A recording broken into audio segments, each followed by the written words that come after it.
here we go with the excuses. Liam Smith said he had to cut 42 pounds. He was weight drained going into the Chris Eubank Jr. fight. I don't do excuses. Like I said before, nobody goes in the ring 100%. You know, any boxer in America could make an excuse. Oh, well, my ankle hurts. Oh, I was weight drained. Oh, my arm hurt. If they lose a fight. What I was looking at is how Chris Eubank looked with Bo Mack compared to Roy Jones. It seems to me that Roy Jones was trying to make a clone of himself. Sort of like a barber giving a haircut, the same haircut to all his clients. It just doesn't work. Roy Jones was an all-time great, but his style relied on reflexes and athleticism that a lot of fighters do not have. Roy Jones was a unique talent in boxing, and not everybody can fight like Roy Jones. Matter of fact, it's very rare you're going to find an athlete that can fight like Roy Jones in the ring. And one thing we do know, Chris Eubank is not that athlete. And I like what I saw Saturday from Chris Eubank Jr., regardless of the excuses Liam Smith had. I saw the resemblance of a jab. I saw combination punching. I saw Chris Eubank staying in the pocket, throwing body shots. And this is only after 4 weeks.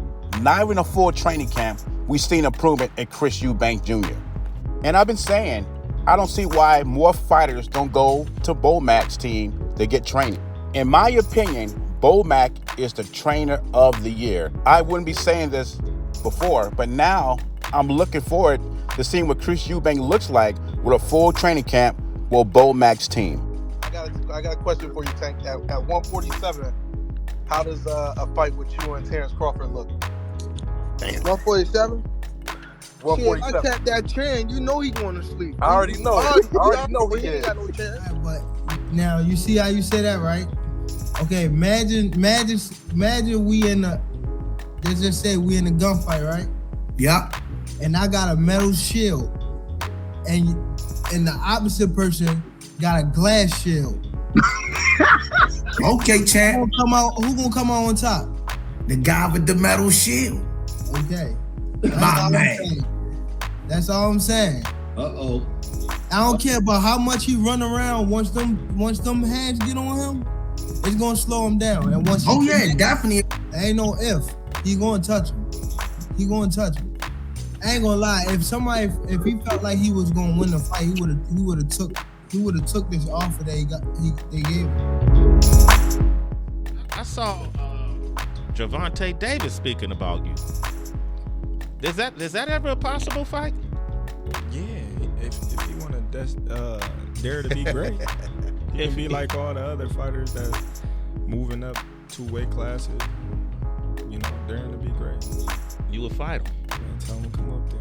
You gotta come to win 54. He said I got a glass chin. So tell him to come and touch it.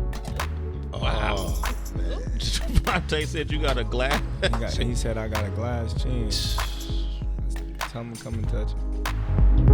I'll make sure, tell Terence Crawford keep his name out your mouth. Nah, man, he talking crazy. He talking crazy. You think about that one? Nah, it was just some, talking on some Twitter, like back and forth. I was joking around. But people do this. Face of boxing, so they make a big deal. Hey, listen, face of boxing, Mr. Knockout King right here. You know, it's funny how the energy changed. You know, now people are saying, well, why is Terence Crawford picking a fight with Gervonta Davis and won't fight Boots Ennis? And like Terence Crawford said, Gervonta Davis is a big money fight. They wasn't saying that when Mikey Garcia called out Errol Spence and Errol Spence fought Mikey Garcia. And they're not saying the same thing when Mayweather is calling out Inoue to fight Gervonta Davis, which Inoue, what I'm hearing, is planning to stay at 122 for a minute, but they still telling him to fight Gervonta Davis, who is at 135.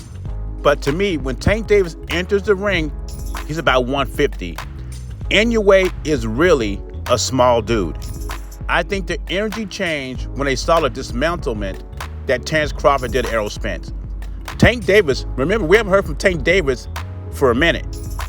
Tank Davis did not believe that Terence Crawford would do Errol Spence like that. Remember, he was talking about glass shield, metal shield. He did not expect his dude, Errol Spence, to have the glass shield. He was saying the same narrative like everybody else was going into the fight. That once Errol Spence starts touching Terence Crawford to the body, that's when the fight will end for Terence Crawford. And shout out to the Smoothie King on Ride's podcast. He said it. Terence Crawford got more tools in the box. He just wasn't going to stand there and let Spence beat on him. And that's exactly what happened. Terence Crawford was a stronger fighter, the bigger puncher, and the counter-punching was amazing. And it's all right to ride with your boy. Errol Spence is Gervonta Davis' boy.